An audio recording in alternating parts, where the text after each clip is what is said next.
Canyon from Golden to Wyoming, damage is widespread.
Anyone who attempts to travel to Australia by boat without a visa will be turned back or transferred to a regional processing country. The following information is not for people whose protection claims are being assessed in regional processing countries. This information is for people who arrived in Australia by boat without a visa on or after 13 August 2012 and before 1 January 2014 and whose protection claims will be assessed in Australia. The Australian government has started to invite people in Australia who arrived illegally by boat to apply for a protection visa. People must wait to receive an invitation before applying. There are many people who need to apply. It will take a long time to process them all. You need to be patient and wait for your invitation. While you wait for your invitation, there are some things you can do to prepare. Make sure the Immigration Department has your current address and other contact details. To update your contact details, call 1300 728 662. With your name, date of birth, boat identification number, home address, and contact phone number. You can collect the documents and information you will need for when it is your turn to apply. This includes original genuine evidence of your identity, nationality, and citizenship, which could include identity and travel documents. You should also collect information and evidence to support your claims for protection. To help you understand the protection visa application process, there are translated guides on the department's website. You should look at the guides before you are invited to apply so you are ready when it's your turn. You can find them at www.border.gov.au/PAIG. If you want to hire a registered migration agent to help you, you can do so at your own cost. If you do hire a registered migration agent, let the Immigration Department know so they can contact you through that agent. When it's your turn, the Immigration Department will send you or your agent an invitation to apply for a visa. As you arrived illegally, you can only apply for a temporary protection visa or a safe haven enterprise visa. You should consider which type of temporary visa is best for you. You can find more information about these visa options at www.border.gov.au/IMA. When you apply for a protection visa, it is very important to give the Immigration Department all your protection claims and supporting evidence early and in full. If you do not do this and your application is refused, you will probably not have an opportunity to provide any new claims or new evidence. The Immigration Department will consider your application and ask you to come to an interview to discuss your application and claims for protection.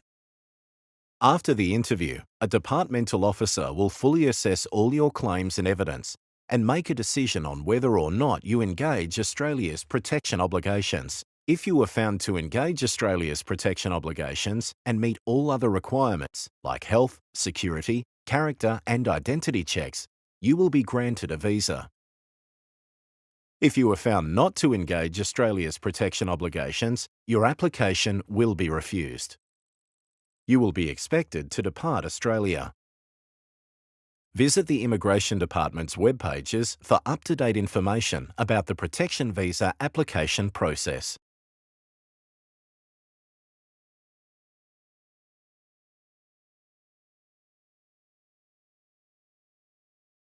Up! Up! Up! Outdoors, indoors, day or night. The Task Force leader Rakkasan Guardian Angels train and prepare for force protection threats in eastern Afghanistan.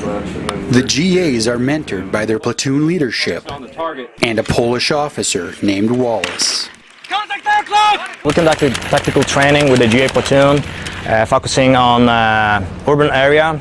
So the first thing, we started like basic training with ready ops drills and tactical movement in the urban area around the buildings and how to approach the building, which is a target sometimes, and clear the building and give us security for the advisors which works inside.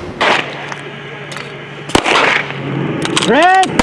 When we met Wallace, we realized that he had a lot of things to offer. I asked him if he could start conducting training at the lowest level and then building up to squad-shaped movements and squad-shaped battle drills, and entering clear buildings and numerous amount of other things to include the VIP escort missions that we do.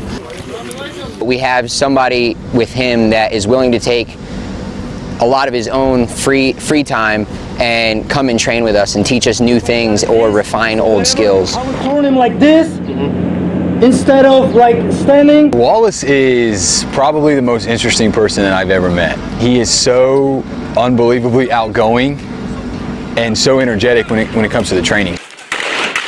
He's been the most inspirational, the most motivating guy that I've ever worked with. This kind of training gives me build a very good relationship between our countries, so we can pretty much share the knowledge, the military knowledge, but the culture, our country culture too.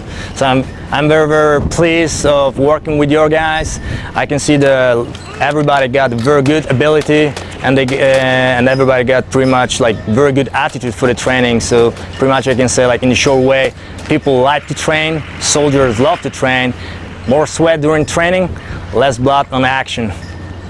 From Afghanistan, Captain Charlie Emmons, TAC East Public Affairs.